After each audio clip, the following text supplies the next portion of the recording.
Welcome to another special, amazing, fantastic week of 2BSSE, the second best sports show ever. My name is Jesse Jarvis.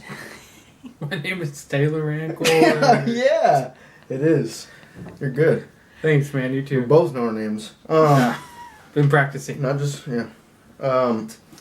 Today, we got a very special episode. We got, hold on. Before we get started, it's almost the end of 2015. Yes, it is. Sadly. Great year for sports. It was a great year, not only for sports, but just for people. Yeah. You know? And for 2BSSE. 2BSSE. It was a big year all around the world. A lot of things happening all around the world. A lot of cricket games. Soccer. We're going to get started. Today's going to be a little different of an episode. Yes, it is.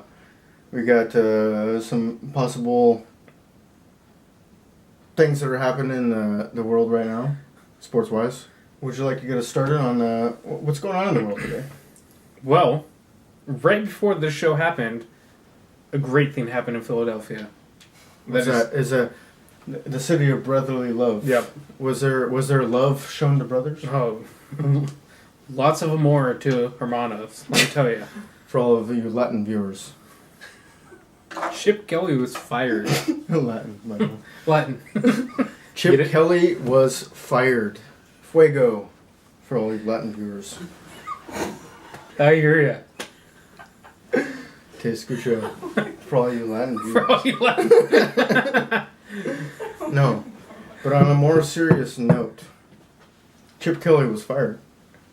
Great news for Philly. Yes. Correct. Yes. I agree as well.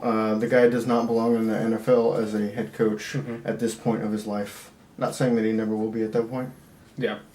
But this point in his life, I would say he's an adolescent in the adult world when it comes to NFL coaches. See, yeah, and I feel like his problem was he could kind of coach, but not be a head coach, so a coordinator. And also, why did you give him a president/GM position as well as being your head coach? When he hadn't proven himself in the first place as a head coach, you gave him the... Yeah. It's like you gave a 3-year-old... you put a 3-year-old in charge of a babysitting convention. If that's a thing. I don't know if that's a thing. What? But let's make it a thing for this segment. I hear you. A 3-year-old was in charge of a babysitting convention. Yeah, things did not go well. There were no diapers changed, let me tell you that. Yeah, because a baby can't change a baby's diaper. Oh my god. That's Chip Kelly's... Get it? Because look.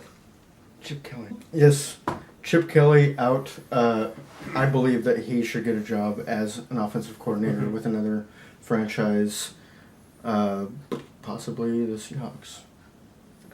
Depending on how this year turns out with the Seahawks. Yeah, I feel like... Darrell Bevell.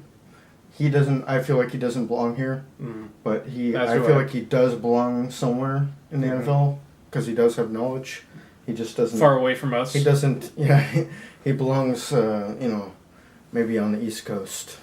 The Giants. Yes. So have fun with those bubble screens with Odell over there. Oh, actually, Tom Coughlin is... it looks like they might not keep him past this year in Giant Land. Yeah. So maybe Darrell Bill would be a good option for them. Well, he is 109. He can head coach a crappy team instead of offensive coordinate a team that's trying to do good. Yeah. I would not mind him to leave. Mm-hmm. The thing with Chip, though, is... I don't know what he would do with our offense that would be any different because our offensive line is mediocre at best. At best. And he's going to be a guy that will be like Bevel and not think about that and just go with our all-stars and be like, well, this guy can do this. The thing is, they're not capable of doing their job without a good offensive line, in my opinion. And that's where Chip Kelly's going to suck at. Another thing happening in the world today, this interesting world of sports, is Peyton Manning. He's had a great career, hasn't he? Mm-hmm. Not so good in the playoffs. Well, he does have one Super Bowl ring. Yeah. And anybody that has a Super Bowl ring has, I think, earned their spot in the Hall of Fame. Let alone the most passing yards, most touchdowns. Yes, I mean, he's definitely cemented his. Yeah. Most what? Most X, insert statistic. Yeah, here. Okay. He probably has. Okay. Or top 5. Him, Dan Marino, Favre, Drew Brees, Brett Favre, Tom Brady, all those guys. There's basically five quarterbacks in the NFL that hold all of the records, I would say. And Peyton Manning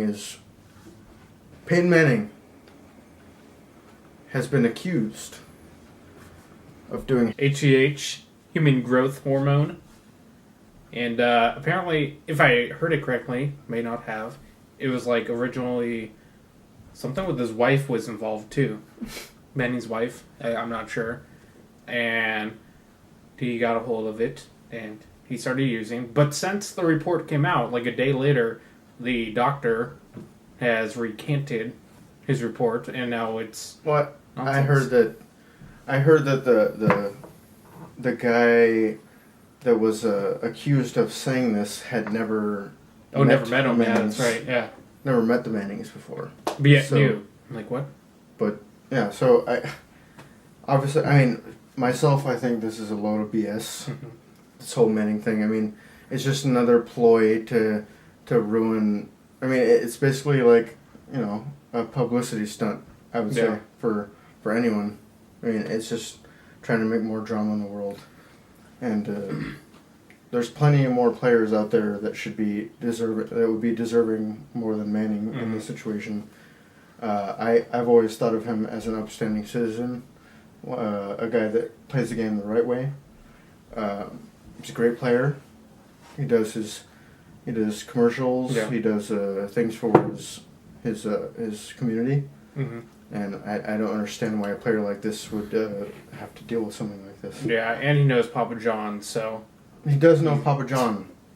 He's the goat of pizzas. Just think about that. No, and also with like HGH, let's say he was. Let's be honest here. Not every single time you take like a steroid or something, you're just going to instantly be a beast or whatever you do. It's literally to make you heal and make you like fight off everything, you know. And like people take steroids way too seriously. No, basically steroids has nothing to do with any sort of skill. Yeah. Unless you're lifting weights. Yeah. I agree. It makes you stronger, or it helps you get the energy and ability to be stronger. Yeah.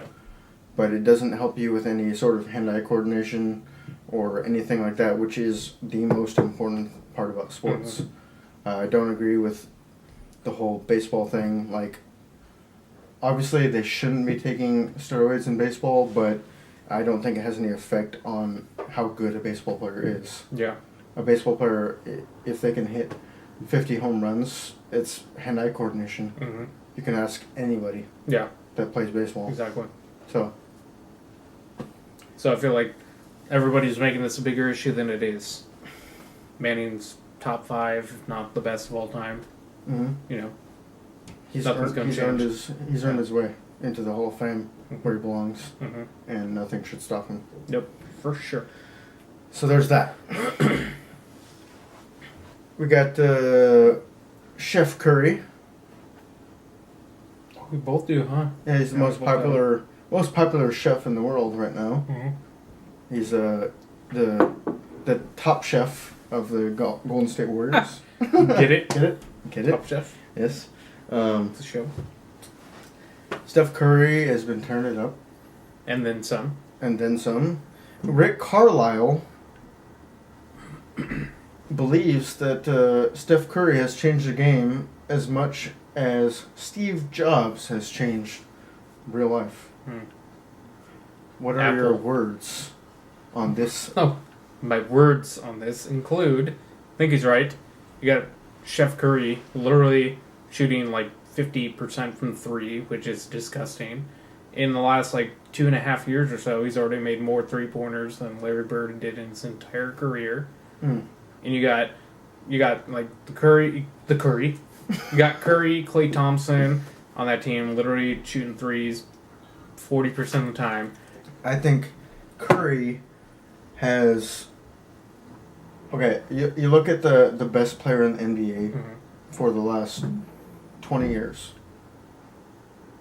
We got Michael Jordan, Kobe Bryant, LeBron James, Kevin Durant. Okay, that's about it. What do they have in common? A good post game, No. good inside shooting, mid range. That's not what they have in common. They're black. They may they do have that in common, but what I was talking about is that they have in common that they're not a point guard. Oh, okay. Steph Curry is a point guard. Yeah. That's his main. I mean, even though he could be a shooting guard. Yeah. But he has the handles and the passing ability, court vision of a point guard.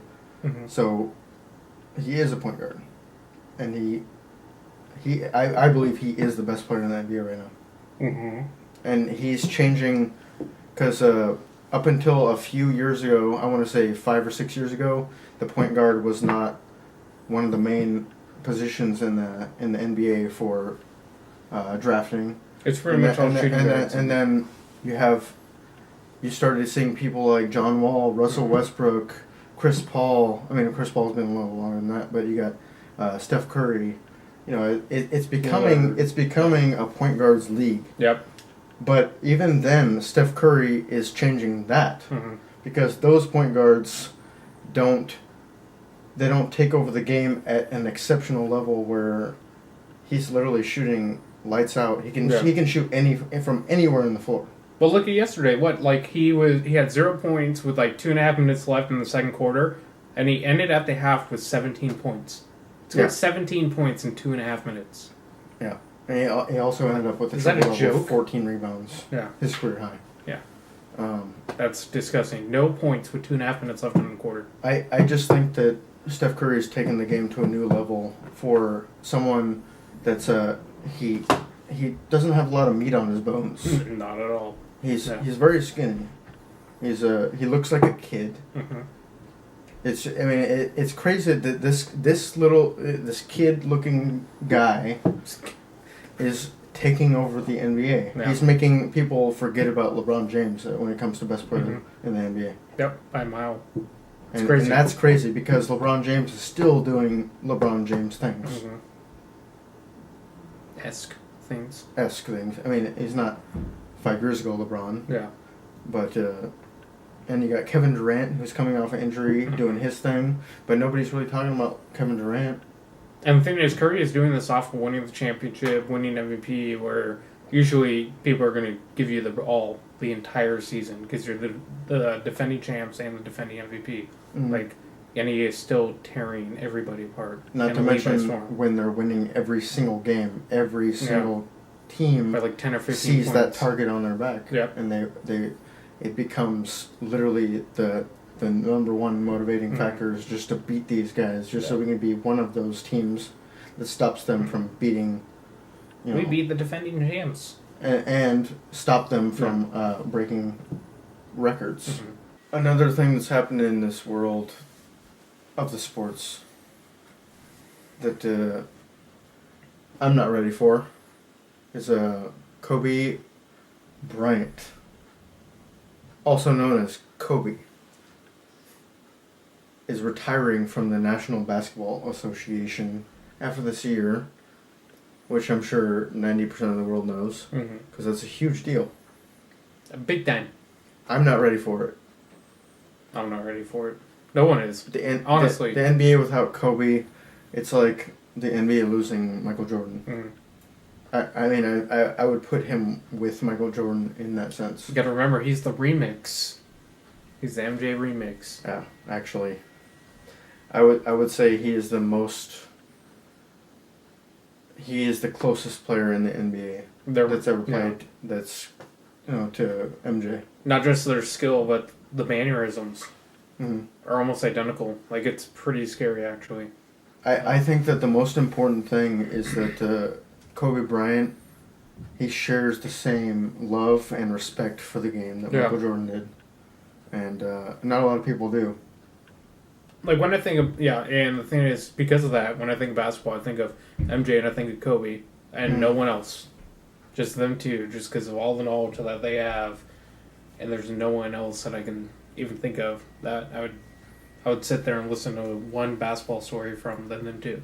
And another thing I want to talk about is that a lot of times when a player does great in the NBA, you expect them to maybe be a coach someday, but just like Michael Jordan, I think that Kobe is beyond that, and it would be weird to see Kobe as a coach.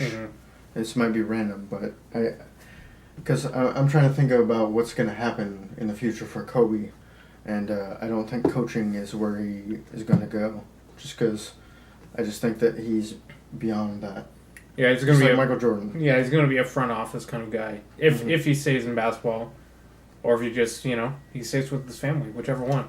Yeah. He's got more than enough money. It's not like he's worrying about his next job. He's so, yeah, but overall, it's just a sad year in sports to see a guy like Kobe Bryant go. Yeah, it's surreal. Yeah, for sure. I mean, because there's only one player per decade that I feel deserves what Kobe Bryant deserves as a parting gift. Yeah. A farewell, I should say. Michael Jordan being the one before him. We are going to Portland on the 23rd to watch Kobe Bryant play his last game. Last game in Portland. Yeah. Last game in Portland. Last game in the Northwest. It will be the only time that him and I have ever seen Kobe Bryant in person. It's a very big deal for me. Obviously for him too, but I don't know. I just can't explain how awesome it is to go see a guy like that in person in his last year. Yeah, I really hope he fucking plays. Yeah, I mean, he's old. He's old, so he might. Yeah. If he takes a day off, I will never forgive him. No. And I might hate him. And even if we did, dude, the thing is for me, if I just see him, that's awesome. Yeah. At this point, I mean, like it's as long as he suits up and goes there. Yeah. I will walk down there to the court and be like, "Hey, Kobe, can I get a picture with you, please? Because you're not playing. This is my only chance." Yes. Kobe chance. Kobe being in the same pictures. building as Kobe will be amazing. Good thing for me. But I would love nothing more than to see him shoot 30 shots and miss all of them. Too soon. Not lately, at least. No, he has been playing better lately, but a lot better. The chances are is that Kobe's going to shoot 20 shots and probably only make 3. I hear you. It's a difficult reality. So stay tuned because we're going to vlog while we're in Portlandia. Yes, Portlandia. Continuing with current events, we got the old reliable Go Spurs Go! And I'm referring to the San Antonio Spurs, who continue to do San Antonio Spur things, which is win, and win by a lot. And no one talks about them, because everyone talks about Golden State. But yet, the Spurs are beating everyone by a wider margin than Golden State. Don't have a better win-loss ratio. Don't mean shit. They're always gonna win 50 games. That reminds me of something. Everybody's talking about the Panthers this year. Yeah. But the Cardinals have a better point differential. It's the same kind of thing. I hear ya. It's it's just interesting. The Cardinals have scored more points than the Panthers and allowed less points than the Panthers. Off topic. San Antonio is 27-6.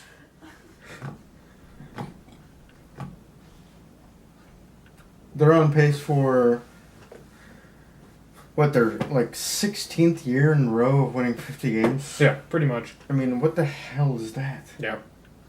I mean, it's unheard of in sports to be that good for that long.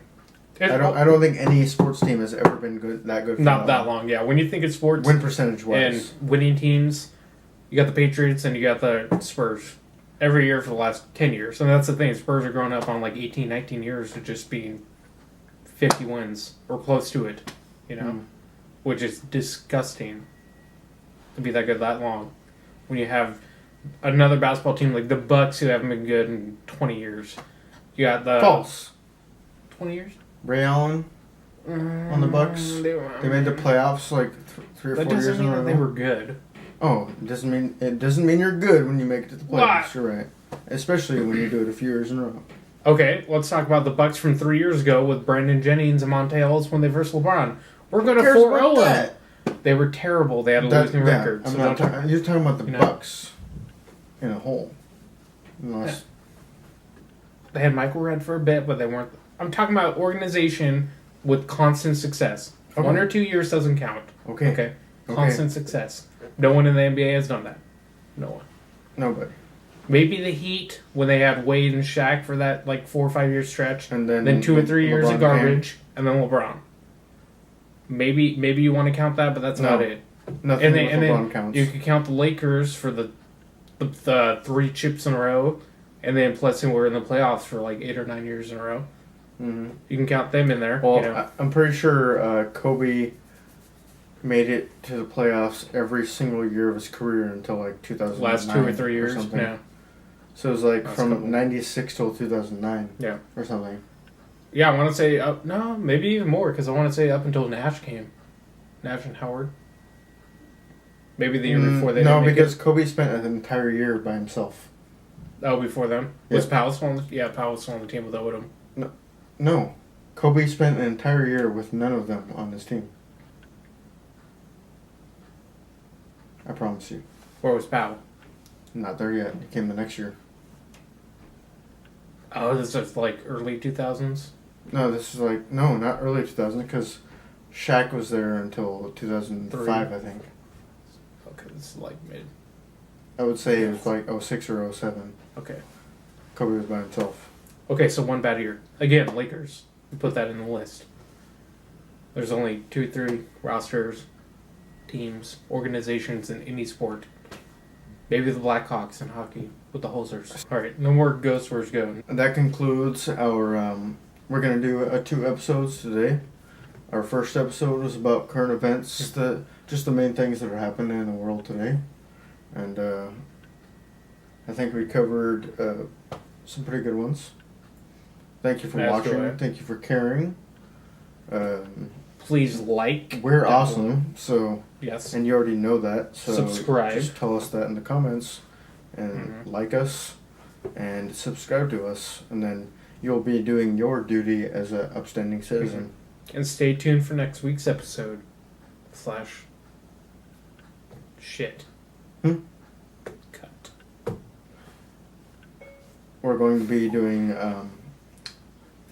a special episode again tonight.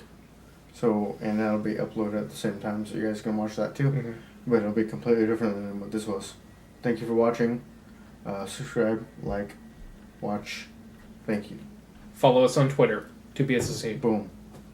Got good things going on. Yep. Good night.